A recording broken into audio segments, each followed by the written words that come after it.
Hello दोस्तों, welcome to my YouTube channel result coaching centre Azamgarh के NCERT plus batch में आप सभी लोगों का स्वागत है। तो दोस्तों, जैसा कि हम लोग एक बैच स्टार्ट किया एनसीईआरटी प्लस बैच, जिसमें हम लोग बेसिक से एडवांस मैथ कवर करने वाले हैं, ठीक है। जिसमें हम लोग पिछली कुछ क्लासों में हम लोग जैसे जोड़ घटाना कैसे करते हैं और गुणा भाग कैसे किया जाता है, भिन्न वाला जोड़ घटाना कैसे किया जाता है, हम लोग सीखे हैं, ठीक है। तो आज हमारी बेसिक मैथ की 6वीं क्लास है, जिसमें हम लोग क्या सीखने वाले हैं, संख्या के बारे में चर्चा करेंगे, ठीक है। संख्या क्या होता है, तो आइए चलिए वीडियो स्टार्ट करते हैं। संख्या, ठीक है, जिसमें हम लोग बहुत सारी संख्याओं के बारे में जानेंगे। बहुत भिन्न भिन्न संख्या होती है, ठीक है। संख्या यानी कि नंबर, जिसको हम लोग क्या बोलते हैं, नंबर। बहुत सारे बच्चों का कन्फ्यूजन रहता है कौन संख्या क्या होता है, कि इसकी परिभाषा क्या होती है, कैसे पहचानेंगे, ठीक है। बहुत सारे क्वेश्चन में पूछ दिया जाता है कि ऐसा अभाज्य गुणनखंड कीजिए, अभाज्य संख्या के बारे में बताइए, ठीक है। तो आज हम लोग बारी बारी करके सभी संख्याओं के बारे में जानकारी प्राप्त करेंगे, ठीक है। चलिए आइए बात करते हैं हम लोग प्राकृतिक संख्या। प्राकृतिक संख्या क्या होता है, जिसको हम लोग इंग्लिश में क्या बोलते हैं, प्राइम नेचुरल नंबर। क्या बोलते हैं,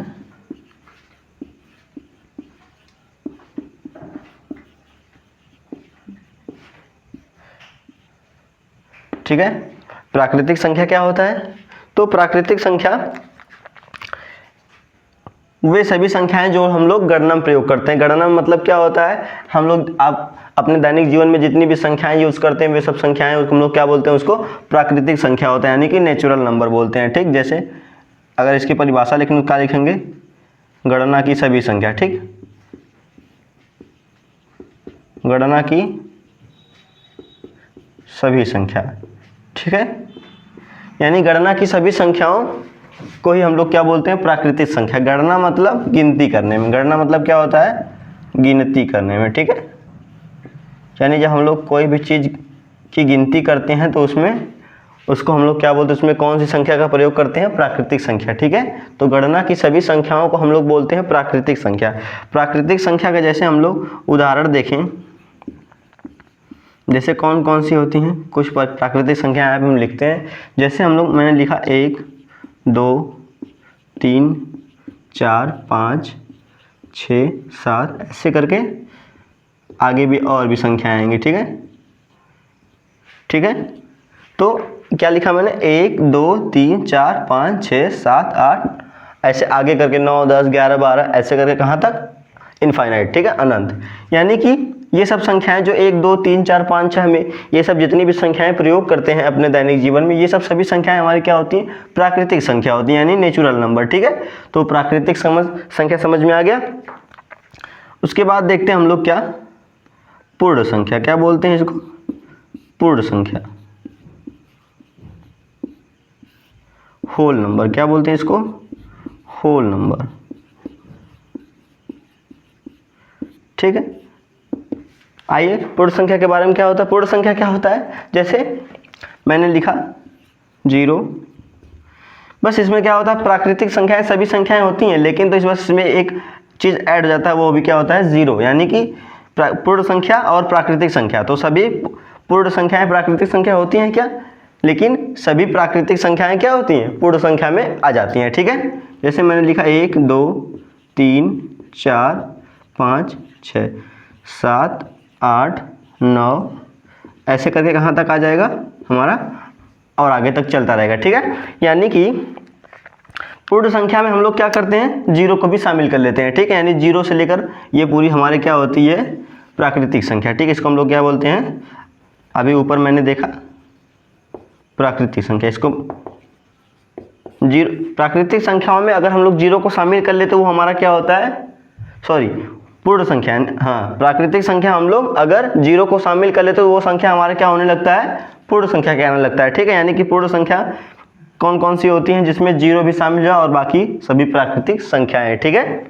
उन सभी संख्याओं को हम लोग क्या बोलते हैं, पूर्ण संख्या, यानी कि होल नंबर, ठीक। ये बात समझ में आ गया। आगे देखते हैं, आगे हमारा होता है पूर्णांक। पूर्णांक क्या होता है, इंटीजर, ठीक। पूर्णांक यानी कि इंटीजर, अब इंटीजर क्या होता है?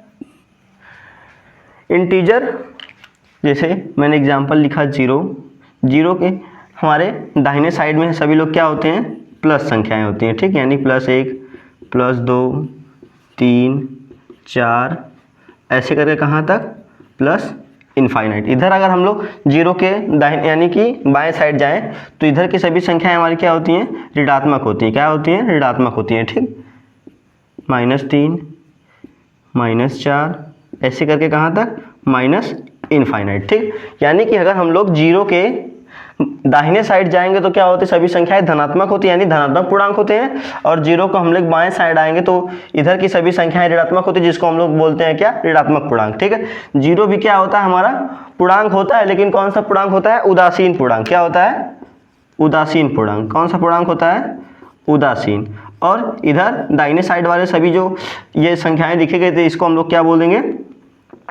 धनात्मक पूर्णांक, ठीक, यानी पॉजिटिव इंटीजर। क्या बोलते हैं? धनात्मक पूर्णांक। और इधर के बाएं साइड वाले सभी पूर्णांक क्या होते हैं? हमारे ऋणात्मक पूर्णांक, ठीक, ऋणात्मक पूर्णांक, ठीक है, यानी कि निगेटिव इंटीजर्स, ठीक है। ये हमारे पूर्णांक क्या होता है? यानी कि 0 से जिसमें प्लस माइनस दोनों संख्याएं जुड़ी यानी मिली होती हैं उसको हम लोग क्या बोलते हैं? इंटीजर्स बोलते हैं, यानी क्या बोलते हैं? पूर्णांक बोलते हैं, ठीक है, ठीक है, क्लियर है। पूर्णांक अगर कहीं भी 0 दिख जाए उसके साथ प्लस वाली सभी संख्याएं और माइनस वाली सभी संख्याएं तो उन सभी संख्याओं को हम लोग क्या बोलेंगे? पूर्णांक बोलेंगे, ठीक है, जिसमें प्लस और माइनस दोनों संख्याएं। और जिसमें केवल प्लस वाली संख्याएं होंगी उसको हम लोग क्या बोलेंगे?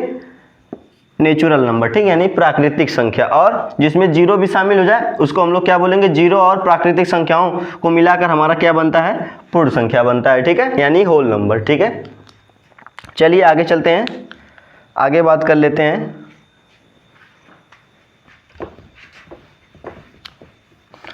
आगे हमारी संख्या क्या होता है?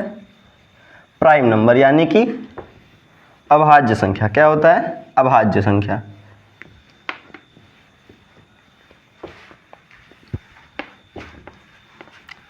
ठीक है, अभी तक तो हम लोग 3 संख्याएं पढ़ चुके हैं। क्या क्या पढ़े? प्राकृतिक संख्या, यानी गणना की सभी संख्याओं को हम लोग बोलते हैं प्राकृतिक संख्या। अगर उसी प्राकृतिक संख्या में हमारा 0 भी शामिल हो जाए तो उसको हम लोग क्या बोलेंगे? पूर्ण संख्या बोलेंगे, ठीक।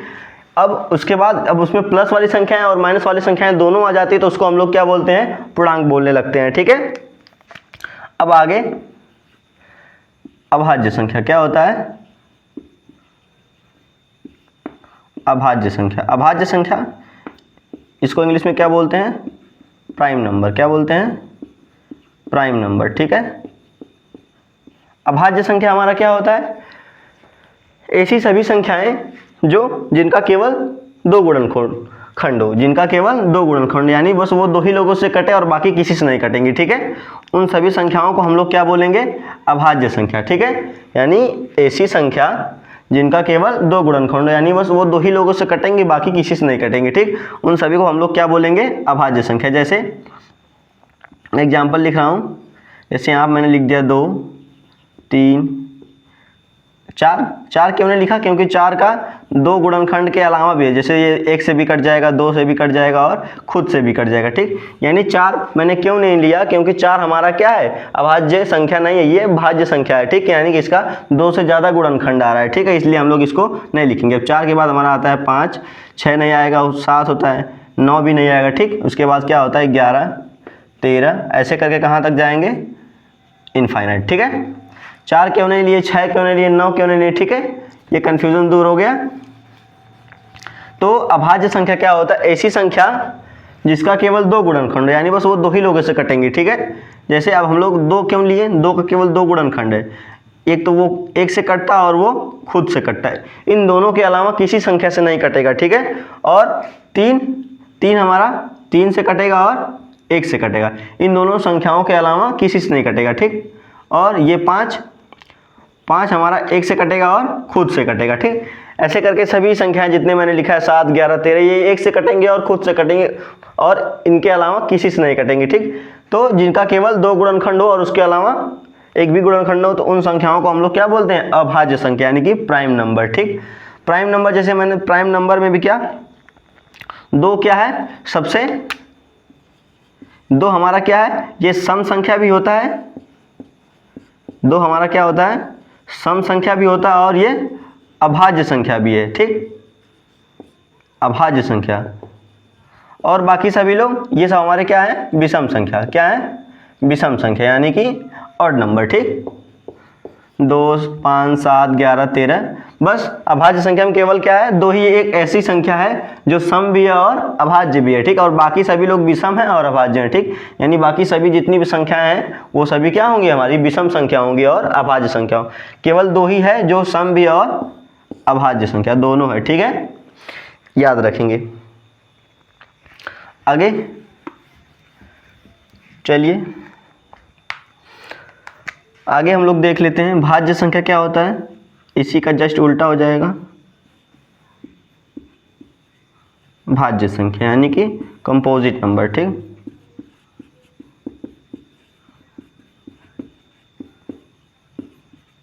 कंपोजिट नंबर, ठीक, यानी कि भाज्य संख्या हमारा क्या होता है, जस्ट इसी का उल्टा। इसमें मैंने क्या बताया, केवल 2 ही गुणनखंड होगा, इसके अलावा कोई गुणनखंड नहीं होगा। इसमें क्या होगा, 2 से ज़्यादा गुणनखंड। भाज्य संख्या में क्या होगा, 2 से ज़्यादा गुणनखंड। ऐसी संख्या जिनका गुणनखंड 2 से ज़्यादा, यानी वो 2 से ज़्यादा लोगों से क्या होता है, जिसमें भाग चली जाती है, ठीक है। जैसे मैं एग्जाम्पल लिखता हूँ, 4, 6 भी छोटे थे हम लोग, 9 भी छोड़े थे, और इसके बाद क्या आ जाएगा, 10 आ जाएगा, 12 आ जाएगा, 14 आ जाएगा, 15 आ जाएगा, 16 आ जाएगा, ऐसे करके और ढेरों संख्याएं आ जाएंगे, ठीक। तो इसमें हम लोग चेक कर लेते हैं कि इनको क्यों भाज्य संख्या में रखा गया, कि इनका गुणनखंड 2 से ज़्यादा है कि नहीं है। जैसे 2 किससे किससे कट जाएगा, 4 किससे किससे कट जाएगा, 1 से कट जाएगा, 2 से कट जाएगा और 4 खुद से भी कट जाएगा। देखिए 2 यानी इसके 3 गुणनखंड हो गए, ठीक। 6 का पता करिए, 1 से कट जाएगा, 2 से कट जाएगा, 3 से कट जाएगा और 6, देखिए इसके 4 गुणनखंड हो गए, ठीक। और 9 भी वैसे ही चेक कर लेंगे, 1 से कटेंगे, 3 से कटेंगे और 9 से कटेंगे, ठीक। यानी ये सब ऐसे से जितनी भी संख्याएं मैंने लिखा है, ये सभी संख्याएं क्या है, भाज्य संख्याएं, ठीक, यानी कि कंपोजिट नंबर, ठीक। कंपोजिट नंबर क्या होता है, यानी कि भाज्य संख्या क्या होता है, ऐसी सभी संख्याएं जिनका गुणनखंड 2 से ज़्यादा, यानी वो 2 से ज़्यादा लोगों से कटेंगे, ठीक है। उन सभी संख्याओं को हम लोग क्या बोलेंगे, भाज्य संख्या, ठीक। आगे देख लेते हैं, अगली संख्या हमारी होती है सह अभाज्य संख्या, को प्राइम नंबर, ठीक, सह अभाज्य संख्या, ठीक, को प्राइम नंबर, ठीक है। सह अभाज्य संख्या क्या होता है, जैसे ऐसी सभी संख्याएं जिनमें केवल एक, यानी उन दोनों का क्या, उन सभी का क्या होना चाहिए, HCF 1 होना चाहिए, यानी कि मास 1 होना चाहिए। जैसे मैं एग्जांपल लिख देता हूँ, जैसे ये एक संख्या लिखता हूँ 11, 13। अब 11, 13 हमको चेक करना है कि इन दोनों का HCF क्या आ रहा है, इन दोनों, ये दोनों संख्याएं किससे कट रही हैं। जैसे 11 1 से कट रहा है और 11 से कट रहा है, ठीक। 13 किससे कट रहा है, 1 से कट रहा है और 13 से कट रहा है। अब इन दोनों में कॉमन क्या है, दोनों 1, दोनों में क्या कॉमन है, 1 है। यानी कि जैसे दोनों में जो जो कॉमन मिलेंगे वो हम उसको हम लोग क्या बोलते हैं, HCF बोलते हैं। क्या बोलते हैं, यानी कि मासा बोलते हैं। इन दोनों का मासा क्या है, 1, यानी ये संख्याएं, दोनों जो संख्याएं वो किससे कट जाएंगी, पूरी तरह 1 से दोनों कट जा रहे हैं, ठीक। तो हम लोग सहअभाज्य संख्या क्या होता है, सहअभाज्य संख्या ऐसी संख्याएं होती हैं जिसमें 2 संख्याओं युग्म, यानी ये सहअभाज्य संख्या हमेशा पेयर में होता है, ठीक, यानी युग्म में होता है, जोड़े में होता है, ठीक। तो दोनों जोड़ों में HCF क्या होना चाहिए, 1 होना चाहिए, ठीक। उसके अलावा कुछ HCF और नहीं होना चाहिए। अगर HCF 1 होगा तभी ये सहअभाज्य संख्या कहलाएंगे, वरना सहअभाज्य नहीं कहलाएंगे, ठीक है। समझ में आ गई बात इतना। तो चलिए और भी एग्जांपल लिख लीजिए। ऐसे क्या हो जाएगा, क्या हमारा, जैसे मैंने लिख दिया 17 लिख दिया और 19 लिख दिया, और क्या लिख दिया, 31 लिख दिया, 33 लिख दिया, 33 और 31, ठीक। और क्या लिख दिया, लिख देता हूँ क्या, 3 लिख देते हैं और 4 लिख देते हैं। सब में क्या है, सबका HCF क्या है, 1 है, और उसके अलावा कुछ कॉमन नहीं हो रहा है, ठीक। ऐसे करके बहुत सारे एग्जाम्पल बन जाएंगे, ठीक है। बात समझ में आई। क्या सहअभाज्य संख्या, इनमें दो संख्याओं यानी जो संख्याएं हमको जिसमें पता करना है कि ये दोनों अभाज्य संख्या है या नहीं, उनमें क्या पता करेंगे, उनका HCF क्या होना चाहिए, 1 होना चाहिए। ठीक है, हर केस में उनका HCF क्या आना चाहिए, 1 आना चाहिए। ठीक, अगर HCF 1 होगा तो भी वो अभाज्य संख्या यानी को प्राइम नंबर होंगे, वरना को प्राइम नंबर नहीं होंगे। ठीक है, क्लियर है इतना बात। चलिए आगे चलते हैं। अब हम लोग देखते हैं प्राइम नंबर यानी कि सम संख्या। सम संख्या क्या होता है, सम संख्या के बारे में भी जान लेते हैं। सम संख्या, विषम संख्या, सम संख्या, इसको हम लोग क्या बोलते हैं, इवन नंबर। क्या बोलते हैं, इवन नंबर। सम संख्या की परिभाषा, ऐसी सभी संख्याएं जो 2 से पूरी तरह से क्या हो जाएं, विभाज्य हो जाएं। यानी सम संख्या को हम लोग कैसे पहचानेंगे, ऐसी सभी संख्याएं जो क्या हो जाएं, 2 से पूरी तरह से कट जाएं। ठीक, यानी कि पूरी तरह विभाजित हो जाएं। किससे, वो भी 2 से। ठीक, ऐसी सभी संख्याएं जो 2 से क्या हो, पूरी तरह से विभाजित हो जाएं, उन सभी संख्याओं को हम लोग क्या बोलते हैं, इवन नंबर। ठीक है, सम संख्या। जैसे मैं कुछ एग्जांपल लिख देता हूं। जैसे 2 हम लोग पीछे में 2 पढ़े हैं, क्या है, 2 क्या है, सम संख्या भी और अभाज्य संख्या भी है। तो मैंने बताया था ना कि ये सम भी है और क्या है, अभाज्य संख्या भी है। ठीक है, तो 2 हो जाएगा, 4 हो जाएगा, 6 हो जाएगा, 8 हो जाएगा, 10 हो जाएगा, 12 हो जाएगा, ऐसे करके 14, 16, 18, 20, 22, 24, 26 ऐसे करके बहुत सारे एग्जाम्पल हो जाएंगे। ठीक है, तो ये सब सभी संख्याएं क्या हो रही हैं, हमारे 2 से पूरी तरह से कट जा रही हैं, तो ये सब सभी संख्याएं हमारी क्या कहलाएंगी, सम संख्या यानी कि इवन नंबर। ठीक है, चलिए आगे चलते हैं। अब हम लोग क्या जानेंगे, विषम संख्या। ठीक, सम संख्या जान लिए, विषम संख्या क्या होगा, ऑड नंबर। ऑड नंबर क्या होता है, ऐसी सभी संख्याएं जो 2 से विभाजित ना हो, यानी इसका सम संख्या का जस्ट क्या हो जाएगा, उल्टा हो जाएगा। ठीक है, ऐसी सभी संख्याएं जो 2 से विभाजित नहीं होंगी। ठीक है, विषम संख्या, विषम संख्या। ठीक, यानी कि ऑड नंबर। ऑड नंबर यानी विषम संख्या क्या होता है, जो 2 से विभाजित ना हो, जो 2 से विभाजित ना हो, उन सभी संख्याओं को हम लोग क्या बोलेंगे, विषम संख्या। ठीक है, जैसे क्या एग्जाम्पल, 5, 7, 9, 3 तो छूट गया। ठीक है, 3, 5, 7, 9, 11, 13, 15, 17, 19 ऐसे करके इनफाइनाइट तक। ठीक है, जो संख्याएं 2 से विभाजित नहीं होगी वो सब सभी संख्याएं हम लोग किस में रखेंगे, विषम संख्या में, ऑड नंबर में। ठीक है, ये है विषम संख्या। ठीक है, आगे चलिए परिमेय संख्या के बारे में जानकारी ले लेते हैं। परिमेय संख्या क्या होती है, क्योंकि क्लास 10th में परिमेय संख्या के बारे में पढ़ना हमको। ठीक है, परिमेय संख्या, परिमेय संख्या क्या होता है, रेशनल नंबर। Rational number. ठीक, रेशनल नंबर क्या होता है, ऐसी सभी संख्याएं जिसको हम लोग बटा के रूप में लिख सकते हैं। कैसे, बटा के रूप में। ठीक, ऐसी सभी संख्याएं जिसको हम लोग क्या कर सकते हैं, P/Q के रूप में लिख सकते हैं। ठीक, रूप में लिख सकते हैं। उन सभी संख्याओं को हम लोग क्या बोलते हैं, परिमेय संख्या यानी कि रेशनल नंबर। ठीक, P/Q का मतलब P हमारा यहाँ पे क्या है, न्यूमरेटर यानी कि अंश है, और ये Q हमारा क्या है, हर। ठीक, यानी कि अंश बटे हर। अंश बटे हर यानी अंश बटे हर यानी जैसे मैं एग्जांपल लिख देता हूँ। जैसे 2 बटे क्या हो जाएगा, 5, 3/7, 4/9, 5/8, ये सब हमारी क्या है। अगर मैं 4 लिख दूं तो ये हमारा परिमेय संख्या है कि नहीं, ये भी है, इसको हम लोग थोड़ा सा बना लेंगे, ठीक। जिसके नीचे कुछ नहीं लगा उसके नीचे हम लोग क्या लगा लेंगे, 1 लगा लेंगे, ठीक है। तो हमारे क्या हो जाएगा, परिमेय संख्या हो जाएगा, ठीक। तो आप लोग कंफ्यूज मत होइएगा, इसके नीचे कुछ नहीं लगा, अगर नीचे कुछ नहीं होगा तो हम लोग बना लेंगे। अगर जैसे मैंने यहाँ पे लिख दिया 15, अब कोई पूछ दे कि 15 बताइए परिमेय संख्या है कि नहीं, तो परिमेय संख्या है, परिमेय संख्या। इसके नीचे कुछ नहीं है तो हम लोग क्या लगा देंगे, अब देखिए P/Q के रूप में हो गया ना। जैसे ही P/Q के रूप में हो गया तो वो हमारे क्या हो जाएगी, परिमेय संख्या कहलाएगी, ठीक है। अब परिमेय संख्या के बाद आता है हमारा अपरिमेय संख्या। क्या होता है, अपरिमेय संख्या, ठीक। Irrational number.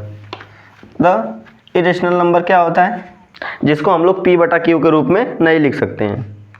अब यहाँ पे परिमेय संख्या, थोड़े यहाँ पे देखिए, परिमेय संख्या में एक कंडीशन होता है। क्या कंडीशन होता है कि नीचे वाला 0 कभी नहीं होना चाहिए, यानी Q0 = 0। अगर नीचे वाला जैसे ही 0 हो जाएगा, जैसे मैं कोई संख्या लिख देता हूँ 12 और नीचे 0 लिख देता हूँ, ठीक।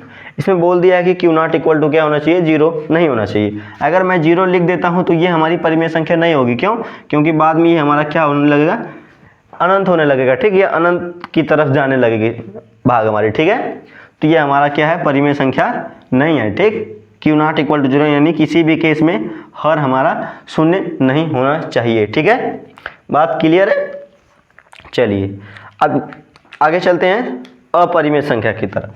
Q0 = 0, ठीक है। ये लिख लीजिएगा आप लोग, यहाँ पे लिख देता हूँ मैं, ठीक है। Q0 = 0, यानी किसी भी केस में Q0 यानी Q0 नहीं होना चाहिए, ठीक है। आगे अपरिमेय संख्या।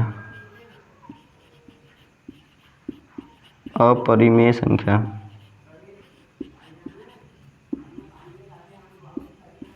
इसको इंग्लिश में हम लोग क्या बोलते हैं, इरेशनल नंबर,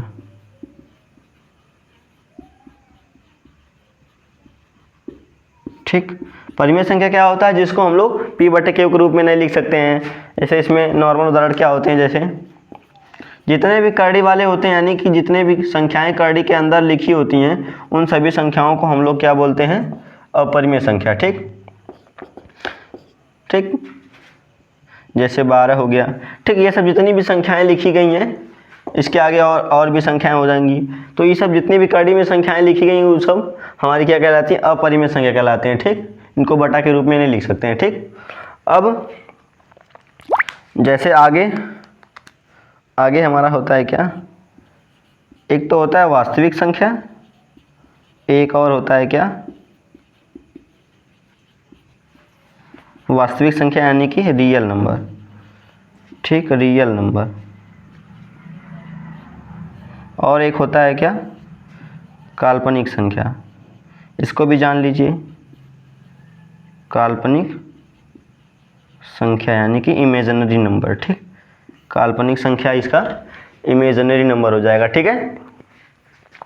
तो वास्तविक संख्या क्या होता है, जैसे वास्तविक संख्या, ये क्लास 10th में एक चैप्टर है पूरा। क्या हमारा है, एक चैप्टर है। चैप्टर में इसमें हम लोग पूरी तरह जानकारी लेंगे कि वास्तविक संख्या क्या होता है। जैसे वास्तविक संख्या यानी कि परिमेय और अपरिमेय संख्याओं को मिलाकर जो संख्याएं हमारी तैयार की जाती हैं, उन सभी संख्याओं को हम लोग क्या बोलते हैं, वास्तविक संख्या। यानी कि परिमेय संख्या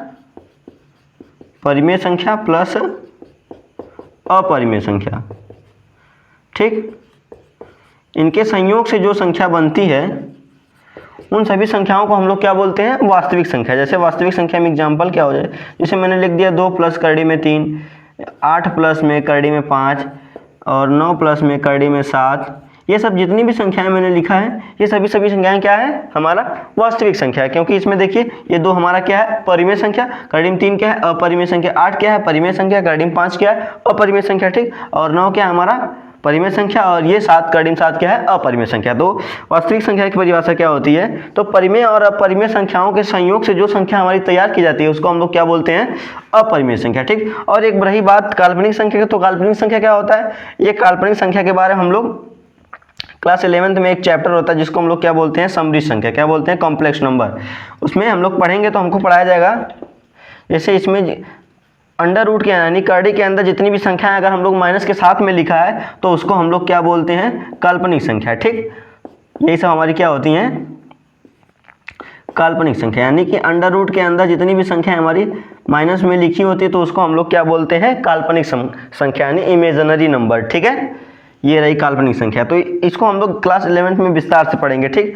इसमें -1 की जगह हम लोग क्या लिख देते हैं, माइनस आयोटा लिख देते हैं। क्या लिख देते हैं, आयोटा, ठीक है। तो आयोटा ज्ञान हम लोग कक्षा 11 में लेंगे, ठीक है। तो इसमें ये सब जो हमारा आयोटा होता है, ये सब क्या होता है, एक चैप्टर आएगा समृद्ध संख्या, उसमें सभी पढ़ाया जाएगा, काल्पनिक संख्या के बारे में पूरी तरह से जानकारी दी जाएगी, ठीक है। तो आज ये हम लोग पूरा संख्या के बारे में पूरी जानकारी ले लिए, ठीक है। आई होप कि आप सभी लोगों को ये पूरा समझ में आ गया होगा। नेक्स्ट वीडियो अब हम लोग सीखेंगे क्या, वर्गमूल और घनमूल क्या होता है, cube root, square root, cube, घन, ठीक है। तो आज के वीडियो हम लोग यहीं तक रखते हैं। उम्मीद है कि आप लोगों को वीडियो अच्छा लगा होगा। अगर वीडियो अच्छा लगा होगा तो वीडियो को एक लाइक कीजिएगा और चैनल को सब्सक्राइब कीजिएगा, ठीक है, जिससे आपकी मैथ में हम लोग क्या कर सकते हैं, हेल्प कर सकते हैं, ठीक है। और हमारी टीम पूरा साइंस, सोशल साइंस में हेल्प कर रही है, ठीक है। तो